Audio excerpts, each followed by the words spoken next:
আচ্ছা, class 11-এ still I rise থেকে সব থেকে গুরুত্বপূর্ণ প্রশ্ন আমি ধরে নিতেই পারি এই কোশ্চেনটা করলে ক্লাস 11-এর জন্য কবিতা থেকে কোনো ব্রড প্রশ্ন আর পড়তে হবে না যারা এখনো পর্যন্ত একটা প্রশ্ন মুখস্থ করনি। আমরা মাই লাস্ট ডাচেস থেকেও করেছি আর স্টিল আই রাইজ থেকেও করে নিলাম, তাহলে আমাদের কোনো রিস্ক থাকলো না। দেখো, কবিতার প্রশ্নটা ভালো করে বোঝো। এই কবিতাটা এখানেই মুখস্থ করাবো। যারা অনলাইন ক্লাসেস করছো তারা মন দিয়ে শুনবে, তারপরে লিখবে। আমি তোমাদের লেখার জন্য যথেষ্ট সময় দেব। Does my sassiness upset you? এখানে এই স্যাসিনেস মানে উদ্ধত্ত, বলছে আমার উদ্ধত্ত কি তোমায় আপসেট করে? তাহলে এখানে আমার মানে কার? স্পিকারের, মানে যে বক্তা, তার একজন ব্ল্যাক লেডি। আর আপসেট ইউ, ইউ মানে কি? হোয়াইট পিপলদেরকে বলা হচ্ছে, যাকে তিনি এই কথাগুলো বলছেন। এই কোশ্চেনটা একটু বদলে দিল ডাজ মাই স্যাসিনেস না দিয়ে দিল হটিনেস। Same answer. হটিনেস বা স্যাসিনেস না দিয়ে দিল সেক্সিনেস। Same answer. আছে না, ডাজ মাই সেক্সিনেস আপসেট ইউ মানে বিউটিফুলনেস, তাই তো? কারণ সাদা চামড়ার মানুষরা মনে করে যে তাদের চামড়াই সব থেকে সুন্দর। আমরা কালা লোকগুলো হয়তো সুন্দর না, but we are also handsome, beautiful, etcetera. তাই যদি ওই তিনটে লাইনেই কিন্তু পুরো কবিতাটা রিভলভ করে, তাই না? যে ওই মানুষগুলোর, কালো চামড়ার মানুষের প্রতি এইরকম অ্যাটিটিউড, কিন্তু তার জীবনের প্রতি কি ধরনের অ্যাটিটিউড সেটাই বলতে বলেছে। আর আমরা এই কোশ্চেনটা শুধু এখানে নেব না, প্রতিটা কোশ্চেন আমরা এখানে মুখস্থ করেছি। এখনো ক্লাস 11-এ তোমাদের অনেকেরই টনক নড়েনি, কিন্তু আমার ব্যাচের স্টুডেন্ট যারা, তাদের সিলেবাস আমি কমপ্লিট করেছি। আমাদের আগামী 1 মাসে ইনক্লুডিং রাইটিং এবং গ্রামার কমপ্লিট করে ফেলবো। আজকের পরে দেখাবো যে রাইটিং আরো কত সহজে লেখা যায়। যাই হোক, আগে এটা দেখে নাও। বলেছে whose sassiness upsets whom? How does the speaker express her sassiness? কিভাবে তিনি তার উদ্ধত্তটাকে দেখায়? How does it upset the person addressed to? মানে কিভাবে এটা আপসেট করে যে ব্যক্তিকে বলা হয়েছে তাকে। কত সহজ দেখে মনে হচ্ছে, রে বাবা এত বড়, একবার দুবার পড়লে মুখস্থ হয়ে যাবে। দেখি না, the sassiness of the speaker in the poem বা in Maya Angelou's poem and still I rise. চেষ্টা করবে অ্যান্ড স্টিল আই রাইজ লিখলে সেই কবিতার নিচে একটা ইনভার্টেড কমা দিয়েও দাগ দিয়ে দেবে। Upsets her oppressors. তাহলে the speaker, the sassiness of the speaker in, মানে স্যাসিনেস মানে উদ্ধত্ত কার? বক্তার। In Maya Angelou's poem and still I rise, কি বলো? কি? upsets her oppressors। আমার সঙ্গে বলবে 2 নাম্বার লাইন, the speaker। এখানে বক্তাটা কে? the speaker is an Afro American woman। তুমি যদি মনে করো এতটুকু লিখবে, কোনো সমস্যা নেই। তুমি যদি মনে করো এতটুকু লিখবে, তাতে কোনো সমস্যা নেই। এতটুকু, এটা না লিখলেও চলবে। কিন্তু আমরা যদি লিখি এই আফ্রো আমেরিকান ওমেন কারা, one of the communities of the tortured class, একটা নিপীড়িত সম্প্রদায়, মানে যাদেরকে অত্যাচারিত সম্প্রদায় বলতে পারো, one of the communities of the tortured class. গেল। দ্য স্পিকার্স অডিয়েন্স, এবার কাকে বলেছেন? স্পিকার্স অডিয়েন্স আর দ্য রেসিস্ট পিপল। রেসিস্ট মানে যারা ভেদাভেদ করে, যারা সাদা কালো, বড়লোক গরিব এদের মধ্যে ভেদাভেদ করে, সেই racist people who oppress the black, যারা কালো চামড়ার মানুষদেরকে নিপীড়ন করে। আমি বাবু এইটুকুনি পড়েছি, আমার মুখস্থ হয়ে গেছে। The sassiness of the speaker in Maya Angelou's poem and Still I Rise upsets the oppressors. The speaker is an Afro-American woman, one of the communities of the of the tortured class. The speaker's audience are the racist who oppress the black, বা racist people who oppress the black. তাই আমরা যদি, আমি কেন পারলাম তোমাদের এখানে একবার পড়ে আমার এই রকম রোবোটিক্স ব্রেন নয়, আমি আরো একটা ব্যাচে পড়িয়েছি, তার আগে একটা ব্যাচে পড়িয়েছি, তাদের পড়াতে পড়াতে বহুবার আমার এটা এমনিতেই মুখস্থ হয়ে গেছে। তাহলে তোমরা কি করবে? যতবার পড়বে বুঝে বুঝে পড়বে, তোমাদেরও মুখস্থ হবে। কারণ এই অভ্যাসটা করতে হবে, একা লেখা তার সঙ্গে কিছু নিজে নিজে মুখস্থ রাখতে হবে। কারণ ভালো ভালো লাইন আমরা এখনো মুখস্থ রাখি। ঠিক আছে, বুঝতে পেরেছি? আচ্ছা, একটা ছেলে ভালো নাচ করতে পারে, ও একা একা নাচ করতে পারে, কিন্তু মাস্টারমশাই যে স্টেপটা ওকে দিয়েছে সেই স্টেপটা কিন্তু ওকে মনে রাখতে হয়। তাহলে তোমাকে মুখস্থ করতে হবে, তার পাশাপাশি একা একা লেখাটাও শিখতে হবে। The speaker is a black lady, তিনি একজন কালা মহিলা। She is a subject of hate and ridicule, সে কিন্তু একটা ঘৃণার এবং হাসির পাত্র। গেল। হার ফাইট, তার লড়াই কিসের জন্য? স্বাধীনতার জন্য। কার কাছ থেকে? From racism. রেসিজম মানে কি? ও যারা ভেদাভেদের কাছ থেকে। Is very evident in the poem, অত্যন্ত প্রাঞ্জল এই কবিতায়। তাহলে আমি প্রথম লাইন কি পড়লাম? The speaker is a black lady, she is a subject of hate and a ridicule. Okay. Her fight for freedom from racism is খুবই very pranjal evident in the poem. হয়ে গেল। আচ্ছা, she has no weapon to resist injustice. resist মানে বিরুদ্ধে যাওয়া বা বিরোধিতা করা। তার কাছে কোনো অস্ত্র নেই ইনজাস্টিস, অন্যায়ের বিরুদ্ধে লড়াই করবার জন্য। কি আছে? এক্সেপ্ট হার রেজিলেন্সি, তার রেজিলেন্সি মানে কি? তার শক্তি, সহনশীল শক্তি, অ্যান্ড কারেজ, তার ধৈর্য এবং সাহস ছাড়া কিছু নাই। যারা বড়লোক তাদের কাছে আমাদের একটাই তো কাজ, ধৈর্য ধরে থাকো, টাইম উইল অ্যান্সার, তাই না? আর সাহস করে থাকো।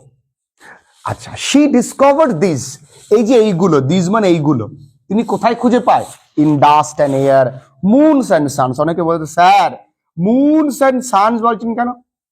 দেখো এখানে মুন অ্যান্ড সানস মানে চাঁদ আর সূর্য নয়, তাদের পূর্বপুরুষদের কাছ থেকে, যেই পূর্বপুরুষদেরকে চাঁদ সূর্যের সঙ্গে তারা পার্সোনিফাই করেছে তাদেরকে বলা হচ্ছে। ঠিক আছে? টাইডস অ্যান্ড ওশিয়ানস একই রকম ভাবে এইটা, এগুলোর মধ্যে তারা তিনি পায়। তাহলে এইটুকুনি আমি আবার পড়ব। কি আছে? The speaker is a black lady, she is a subject of hate and ridicule. তারপরে কি আছে? She has her fight for freedom from racism is very evident in the poem. তার এবার ফাইট করতে গেলে কি লাগবে? অস্ত্র। শি হ্যাজ নো উইপেন, কিসের জন্য? She has no weapon to resist injustice. দাঁড়াও, কি আছে? Except her resiliency and courage. এবার এই দুটো শব্দ যেই পেয়েছি, she discovered this in dust, air, suns, moons, tides and oceans. হয়ে গেল।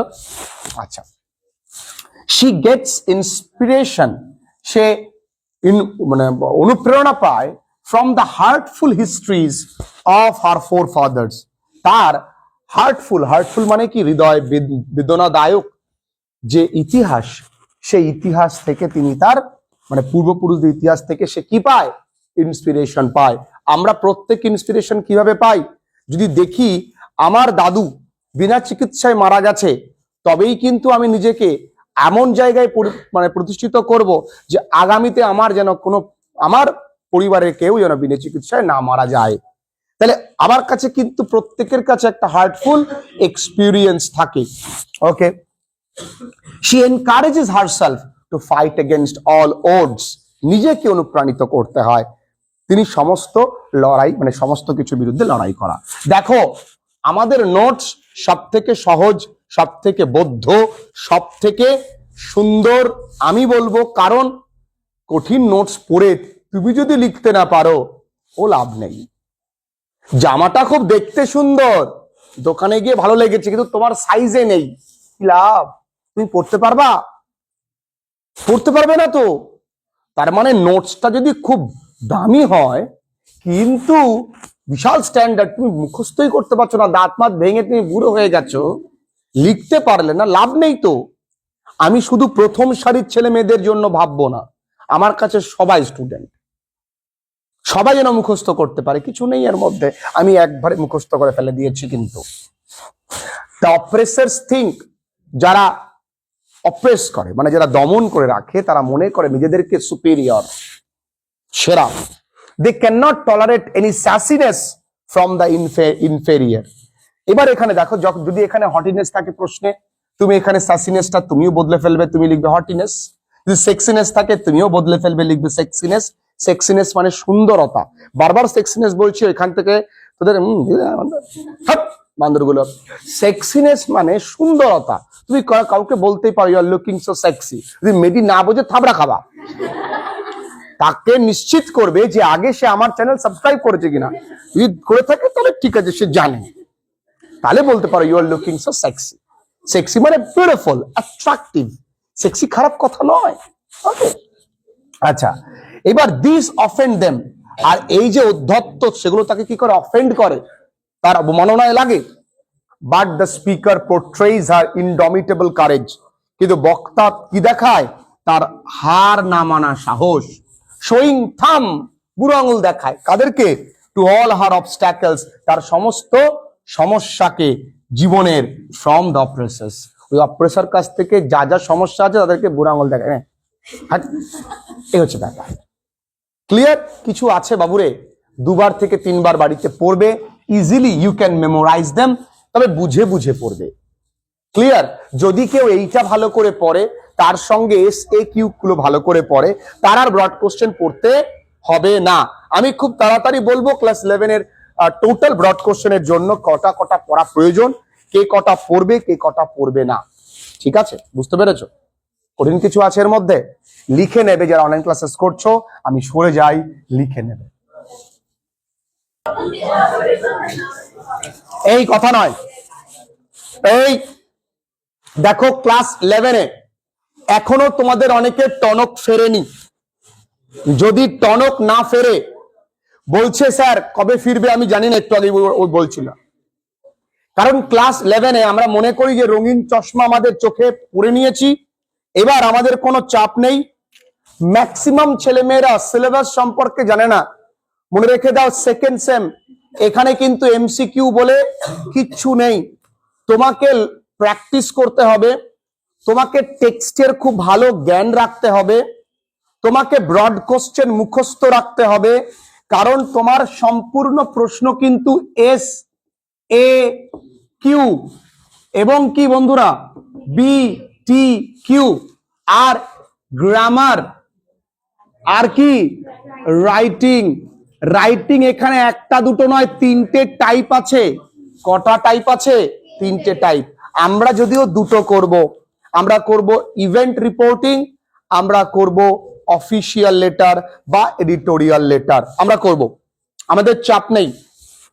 কারণ ওই দুটো করলে 5 5 10 থাকবে, তাই আমরা চোখ বন্ধ করে 10/10 পেতে পারি, কারণ 5-এর দিকে নাম্বার স্যাররা কাটতে চায় না। যখন নাম্বারটা 10-এ চলে যাবে তখন স্যাররা 10-এ 10 দিতে গেলে গায়ে বাঁধবে, তখন তারা 7, 7.5, 8টাকেই সর্বোচ্চ মনে করেন, কিন্তু 5-এ 5 দিতে স্যাররা গায়ে বাঁধে না। এটা ফ্যাক্ট, সাইকোলজিক্যাল ফ্যাক্ট। যাই হোক, তা তোমাদের এখনো যাদের টনক ফেরেনি তোমাদেরকে আমি বলে রাখি, তোমাদের কিন্তু কটা গল্প আছে? The garden party, Jimmy Valentine, Nobel lecture of studies, 4টে গল্প, 2টো কবিতা আর 3টে শর্ট স্টোরিজ। আমাদের সবটাই কমপ্লিট, সবটাই পড়িয়ে দেওয়া আছে। হাতে সময় কদিন? মার্চের কত তারিখে পরীক্ষা? 3 তারিখে পরীক্ষা। আমি বলতে পারি আমার হাতে সময় আছে আর 1 মাস, আর 1 মাস পরে আমাদের ফাইনাল। হতে পারে ক্লাস 11-এ হয়তো পাস ফেল নেই, কিন্তু তোমার যদি লিস্টিংয়ে তোমার নামটা ফেলের লিস্টে থাকে, তোমায় কিন্তু একবার হলো গার্ডিয়ানস কল করবে এবং তোমার ফাইন করবে অনেক টাকা, মনে রেখো। আর ওই সময় গার্ডিয়ানসকে যাওয়া মানে তোমার জীবনে ফেল করানোর থেকে সব থেকে বড় অপমান হবে। তোমার ক্ষমতা নেই, তোমার যোগ্যতা নেই, তোমার অধিকার নেই তোমার বাবা মাকে অপমান করবার। তারা চেষ্টা করেছে তোমায় মাস্টারমশাই দিয়ে পড়াতে, তারা তোমার হাতে মোবাইল ফোন কিনে দিয়েছে, জানে যে তুমি মোবাইল ফোন দিয়ে পড়বে না, তুমি খেলবে। যদিও বাংলার বহু ছেলে মেয়েরা, আমার ভালো লাগে, বহু ছেলে মেয়েরা যদি কোনো গার্ডিয়ানস ফোন করে আমায় বলে যে মাস্টারমশাই আমার ছেলেটা আপনার জন্য পাগল, ও সারাদিন আপনার ক্লাসেস করে, আপনার কাছে পড়বে, তাই বহু কষ্ট করে আপনার ফোন নাম্বারটা জোগাড় করে আপনার সঙ্গে কথা বলছি। তখন আমি অভিভাবককে বলি আপনি ভাগ্যবান বা ভাগ্যবতী যে যেখানে আজকাল ছেলে মেয়েরা মোবাইল ফোন নিয়ে অন্য ভিডিওস গুলো দেখে, এন্টারটেইনড হয় নিজে নিজে, সেই ছেলেটি পড়াশোনা করছে। ওই অ্যাটিটিউডটাই সব থেকে বড় জিনিস। এই জিজ্ঞাসা সবার থাকে না। তোমরাও দেখবে, কবে দেখবে? পরীক্ষার আগে। মনে রাখো এমসিকিউর ক্ষেত্রে ওই ভিডিওস গুলো তাড়াতাড়ি দেখলে, চলে গেলে টিক মারলে হয়ে গেল, কিন্তু এসএকিউর ক্ষেত্রে আমাদের টোটাল প্লেলিস্ট করে দেওয়া আছে। ব্রড কোশ্চেনের ক্ষেত্রে তখন কি করবে?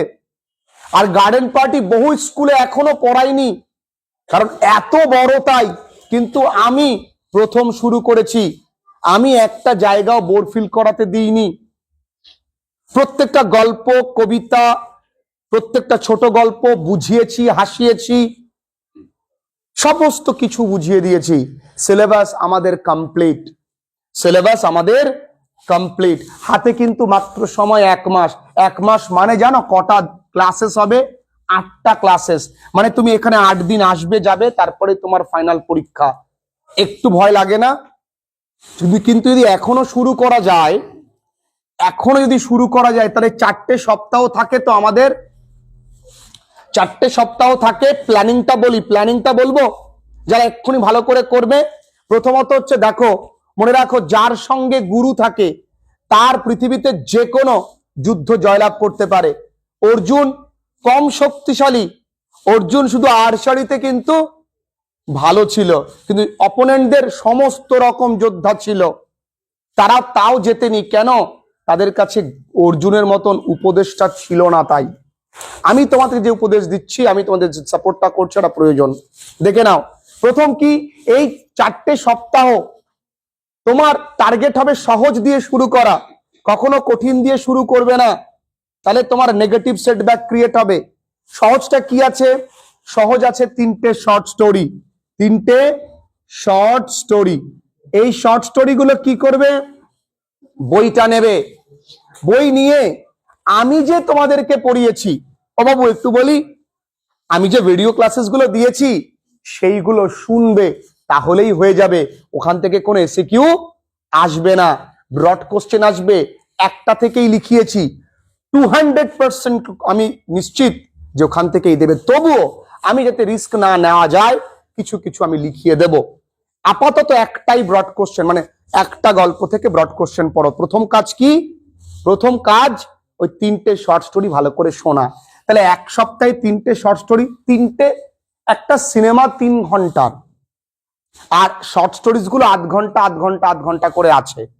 তাহলে 1.5 ঘন্টা, তাহলে একদিনে শর্ট স্টোরিজ কমপ্লিট হয়ে যাওয়ার কথা। একদিনে শর্ট স্টোরিজ কমপ্লিট। আগামী 4 দিন মানে দুদিন করে যদি আমি ধরি একটা কবিতা মাই লাস্ট ডাচেস আর স্টিল আই রাইজ এর জন্য, পারবো না? দুদিন করে কমপ্লিট হয়ে যাবে। তাহলে হচ্ছে কি, তাহলে এখানে লাগছে কদিন? 5 দিন। এবার শেষ দিক থেকে আসবো, নোবেল লেকচারে 1 লাইনার করে পড়িয়েছি, তাহলে নোবেল লেকচারটা শুরু করব, লাগবে 1 দিন। ঠিক। জিমি ভ্যালেন্টাইন ভীষণ ভালো লাগবে, ধরলাম 2 দিন। তারপরে এরপরে অফ স্টাডিজ লাগবে 1 দিন, হচ্ছে কদিন? 5 আর 1 6 2 8 আর 1 9, আমি ধরলাম 10 দিন। তাহলে 1 সপ্তাহ 3 দিনে আমার সিলেবাস হাতের মুঠোয়, শুধুমাত্র গার্ডেন পার্টি বাকি থাকলো। এইবার গার্ডেন পার্টি আমি কি করব? অল্প অল্প করে পড়বো, রিভিশন দেব, অল্প অল্প করে পড়বো, রিভিশন দেব, অল্প অল্প করে পড়বো, পুরোনোগুলো রিভিশন দেব। মানে গার্ডেন পার্টিটাকে সঙ্গে করে নিয়ে পুরোনোগুলোকে রিভিশন দিতে দিতে এগোবো, হয়ে যাবে। দেখবে আগামী 2 থেকে 3 সপ্তাহে 1 সপ্তাহ তোমার কাছে পড়ে থাকবে, তোমার কিন্তু সিলেবাস কমপ্লিট হয়ে যাবে। আমার কাজ কি? তোমাদের চ্যাপ্টার ধরে ধরে পরীক্ষা নেওয়া আমার কাজ। এবার পড়ে থাকলে স্যার রাইটিং আর গ্রামার, দেখো গ্রামার তো প্র্যাকটিসের বিষয়। গ্রামার আমি আর্টিকেল প্রেপোজিশন যা করিয়েছি এর বাইরে কখনো দেবে না বলে দিচ্ছি। গ্রামারের জন্য ভার্বের ফরমেশন, টেন্স তোমরা যেটা আগে করেছো, টেনেও করেছো, সেগুলো প্র্যাকটিস করতে হবে। সেগুলো একটু এখন থেকে অল্প বিস্তর প্র্যাকটিস করলে উঠে যাবে। মেন কিন্তু এই জায়গাটা। আর কি পড়ে থাকে? রাইটিং। দেখো ইভেন্ট রিপোর্ট একদম সোজা আমি শিখিয়ে দিয়েছি, আজকে একটু করাবো, পেয়ে যাবে। আর কি পড়ে থাকে? Editorial letter. একটা লিখতে শিখলে 10টা পারা যায়। আমি তোমাদেরকে 6টা থেকে 7টা দেব, তার মধ্যেই কমন আসবে, নিশ্চিত থাকো। তাহলে ওগুলো পড়ে থাকুক আপাতত। আমার টার্গেট কি? এতটা নিয়ে ভাববো না। আমি দশরথ মাঝির গল্প শুনেছি, জানি না দশরথ মাঝি চেনি হাতুড়ি নিয়ে একটা বিরাট বড় পাহাড় ভেঙে রাস্তা তৈরি করেছিল 25 বছরে, টোটাল 25 ইয়ার্স। তার স্ত্রী মারা যায়, সেই দুঃখে। বলেছি সমস্ত বড় কাজের পেছনে একটা ইমোশনাল সেটব্যাক থাকে। তাহলে তিনি কেন পেরেছিলেন? তিনি বিরাট পাহাড়টা লক্ষ্য করেননি, তিনি লক্ষ্য করেছেন আজকে আমি এতটুকু তৈরি করব। আমরা ভাবি বিরাট সিলেবাস, না, আজকে আমার টার্গেট বাবা দা ঘোস্টি ওয়াইফটাকে পড়া, আজকের টার্গেট ফুল করো। কালকে টার্গেট ঘোস্টি ওয়াইফ হয়ে গেছে, তার কি আছে? ঘোস্ট ব্রাহ্মণ পড়ো। তারপরের টার্গেট কি? The man who wish to be perfect পড়ো। এইভাবে এগো, দেখবে সিলেবাস। তবে হ্যাঁ, আজকে যদি পারো আজকে শুরু করো। তুমি যদি মনে করো না আজকে থাকুক কালকে করব, তোমার সব থেকে বড় শত্রু তোমার মন। প্রতিদিন সকালে তুমি অ্যালার্ম দিয়েছো ঠিকঠাক, কারণ রাত্রেবেলায় তুমি ফুল মোটিভেটেড যে আমি 4:30 উঠে যাবো। সব থেকে যেটা আমাদের সঙ্গে হয়, 5:30 অ্যালার্মও বাজবে, তুমিও উঠবে, তোমার ব্রেন তোমায় বলছে আর 5 মিনিট। 5 মিনিটে কি হবে? তুমি দেখলে 5 মিনিট, সত্যি বলতে তুমি নিজেকে এটা বলে ঘুমাতে যাবে যে 5 মিনিট কখনো ঘুমানো যায় না। আর ওই 5 মিনিট ঘুমালেও ঘুমটা ভালো হয় না। অ্যালার্মের সঙ্গে সঙ্গে ওঠা মানেই তোমার ব্রেন কিন্তু ট্রেন হচ্ছে উইথ আ সিগন্যাল, ওই তোমার ব্রেন কিন্তু জাগতে শিখে যাবে। তাই শুরুটা আজকে করো। যাই হয়ে যাক, পিকনিকে গেছি কোথাও, ঘুরতে গেছি কোথাও, আরে বাবা সেখানে গিয়ে আমি নিশ্চয়ই 10 মিনিট সময় পাবো, বাড়ি এসেও সময় পাবো গল্পটা শোনার, কারণ গল্পগুলো মজাদার। ঘোস্টলি ওয়াইফ আমি অভিনয় করে করে পড়িয়েছি, যে বোরিং না, শোনো আজকে ঘোস্টলি ওয়াইফ করে পড়াই। শুরুটা করে দাও। আগামী 2 থেকে 3 সপ্তাহের মধ্যে আমি তোমাদের কাছ থেকে জানতে চাইবো যে তোমাদের সিলেবাস কতখানি কমপ্লিট। এবং আমার তরফ থেকে তোমাদের জন্য পরীক্ষা আগামী রোববার দিন, ছোট্ট উপহার। মনে রাখবে, স্টিল আই রাইজ একটা ব্রড কোশ্চেন করিয়েছি, ওটাই পরীক্ষায় আসবে আসবে আসবে। Number two article preposition, transformation of sentences. আর কি রে বাবু? আর কি? Report writing. যে কটা করিয়েছি, 2টো করি, আজকে একটা করাবো, 2টো হবে সে কটা। তাহলে মেন টার্গেট কি? Still I rise. কি টার্গেট? ক্লিয়ার? তোমরাও পরীক্ষা দিতে পারবে, ভয় করার কিছু নেই। সামনে পরীক্ষা, ভালো করে পড়তে হবে। চলো, আজকে লেখাবো একটা রাইটিং। আচ্ছা, এই আমরা কথা নয়, এই ক্লাস 11-এ কেমন রাইটিং আসবে তোমাদেরকে বুঝতে হবে। এদিক তাকাও প্লিজ, মন দিয়ে শোনো, তোমাদের সিলেবাস কমপ্লিট তবে নাচবে। এদিক তাকাও, ক্লাস 11-এ কেমন ধরনের রাইটিং আসবে, কতটুকু লিখতে হবে, কোনটা কোনটা করতে হবে, সবটা আজকে জানবো। ক্লাস 11-এ ইভেন্ট রাইটিং, ইভেন্ট রিপোর্ট, এটা থাকবে 5 নাম্বার। অফিসিয়াল লেটার থাকবে 5 নাম্বার, টোটালে 10। এই দুটো অথবা কি প্যারাগ্রাফ, আমাদের প্যারাগ্রাফ প্রচুর জ্বালিয়েছে, সুতরাং এবছর আমরা প্যারাগ্রাফ করব না। 12-এ কিন্তু ইমেল রাইটিং আছে, জানো, ইমেল লেখা শিখতে হবে। এগুলো নতুনত্ব জিনিস, আমি করাবো, ভালো লাগবে, দারুণ লাগবে। এবার আসো, ইমেল রাইটিং তারা কি করে লেখা শেখাবেন, তাই না, যারা কোনো ইমেল লেখেনি। আচ্ছা, আমাদের প্রতিদিন ইমেল লিখতে হয়, পাঠাতে হয়। এবার আসি ইভেন্ট রিপোর্ট, এটা তো 5 নাম্বার, তো তাহলে 5 নাম্বারের জন্য কতটুকু লিখতে হবে। আগে কি একটা কি দেব, হেডলাইন। কি এখানে কি দেওয়া যায়, আ সেমিনার অন, একটা ধরো সেমিনার হয়েছে আমাদের বিদ্যালয়ে, আ সেমিনার অন কিসের উপরে, গ্লোবাল ওয়ার্মিং, গ্লোবাল ওয়ার্মিং, আর কি, অ্যান্ড ইটস এফেক্ট, এবং তার কি প্রভাব। এইটা কত সোজা রে বাবা, দেখ এখানে বাই তোর স্কুলে হয়েছে তো, তাহলে বাই তুই তোর নিজের নাম লিখবি, পল্টু দাস। আজকে তারিখ কত রে বাবা, জায়গাটার নাম কি, আমাদের প্রিয় গ্রাম গাইঘাটা। এবার আজকে তারিখ কত রে, তুই দিবি কত, 7 কত জানুয়ারি। হয়ে গেল রে বাবা। এবার এগোই, এবার কি হয়েছে, আ সেমিনার, একটি সেমিনার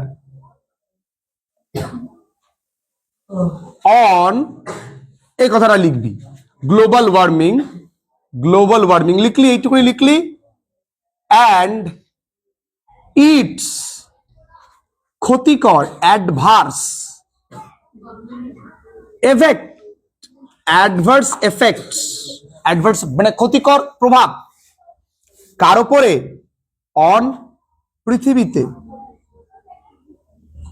ওয়াজ অনুষ্ঠিত, হেল্ড ওয়াজ অনুষ্ঠিত হয়েছিল, কোথায়, ইন আওয়ার স্কুলে, বিদ্যালয়ে, ইয়েস্টারডে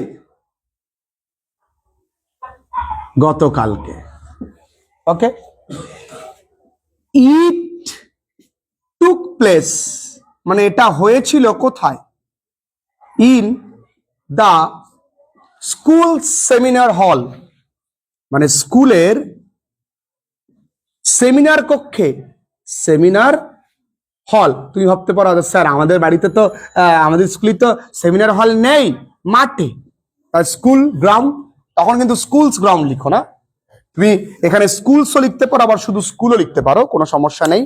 এবার আসি, তাহলে কোথায় কখন হয়েছিল, কি হয়েছিল, ইট এইমড টু, এটা কি করেছিল, লক্ষ্য কি ছিল, aware the students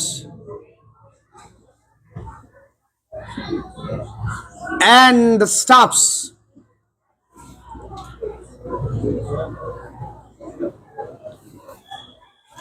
it aimed to aware the student at the staffs. এবার it was অ্যাটেন্ডেড, এটা অ্যাটেন্ড করেছিল কারা? বাই স্টুডেন্টস, ছাত্রছাত্রীরা। আর কে রে বাবা? টিচার্স। আর কারে বাবা? আর হচ্ছে যারা মিষ্টির প্যাকেট নিতে আসে, ইনভাইটেড গেস্টস, মানে নিমন্ত্রিত অতিথিরা। প্যারা চেঞ্জ করব, এই একটা প্যারায় ভালো নাম্বার দেবে। পরের প্যারা কি বলেছে? ইট বিগ্যান, এটা শুরু হয়েছিল উইথ, এটা শুরু হয়েছিল with an warm welcome, with a warm welcome, warm welcome. আচ্ছা, একটা উষ্ণ স্বাগতম দিয়ে। আচ্ছা স্যার সবসময় উষ্ণ স্বাগতম দেবে কেন?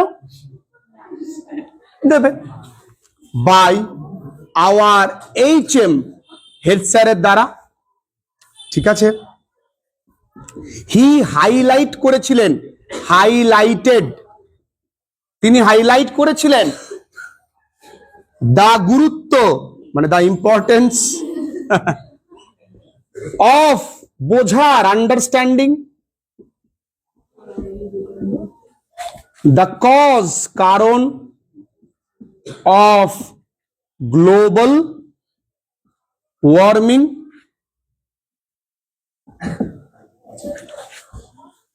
এবার আই ফুল স্টপ ই, মানে যেমন কারণগুলো কি কি? কারণগুলো কি কি বলো? ডিফরেস্টেশন, ডিফরেস্টেশন মানে বৃক্ষচ্ছেদন। আর কি হতে পারে? ইন্ডাস্ট্রিয়ালাইজেশন, লাইজেশন। আর কি হতে পারে? অ্যান্ড অতিমাত্রা, excessive use of fossil, fossil fuels. Fossil fuels মানে কি? জীবাশ্ম জ্বালানি, তাই তো? এবার দেখো, visual aids was used to, মানে কি? দেখানো হয়, কিসের জন্য?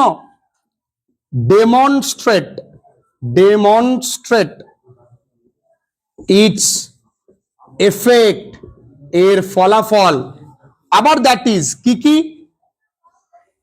মেল্টিং গ্লেশিয়ার্স, আর কি? রাইজিং টেম্পারেচার বা rising sea level the, and temperature. Okay, para change করে সমুদ্রের যে ইয়েটা বাড়ছে, তো সি লেভেল বাড়ছে, তার সঙ্গে টেম্পারেচারও বাড়ছে। ঠিক আছে, ইট ওয়াজ অ্যান আই ওপেনার, এটা কি ছিল? প্রত্যেকের চোখ খুলে দিয়েছে। ফর এভরিওয়ান প্রেজেন্ট দেয়ার, সকলে যারা উপস্থিত ছিল তাদের জন্য এটা কি ছিল? ইট ওয়াজ অ্যান আই ওপেনার। ও বাবু কঠিন।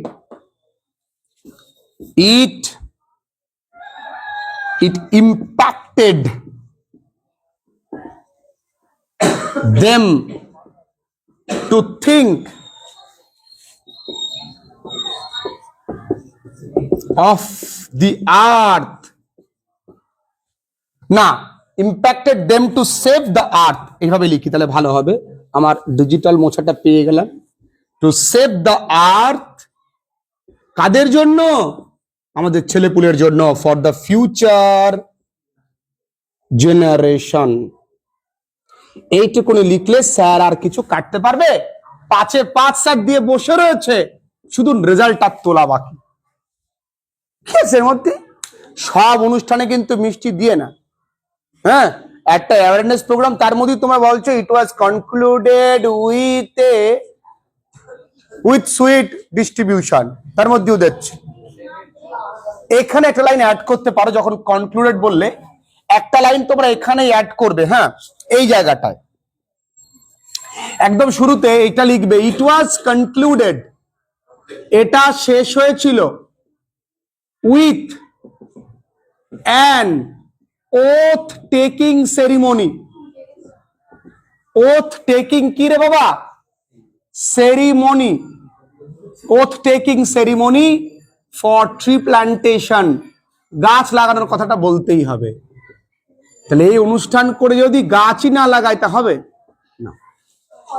আমি জানি উঠে গেছে ভাই, দেখাচ্ছি। বন্ধু লিখেছো বন্ধু? তাহলে আজকের পড়া এই পর্যন্তই। পরের দিনে পড়া কি স্টিল আই রাইজ। আগের দিন লিখিয়েছি একটা রিপোর্ট, আজকে লেখালাম একটা, দুটো রিপোর্ট। আর্টিকেল প্রেপোজিশন আমি আর ট্রান্সফরমেশন আমি কিন্তু পড়া দেব, মানে পড়া লিখতে দেবো। টাটা।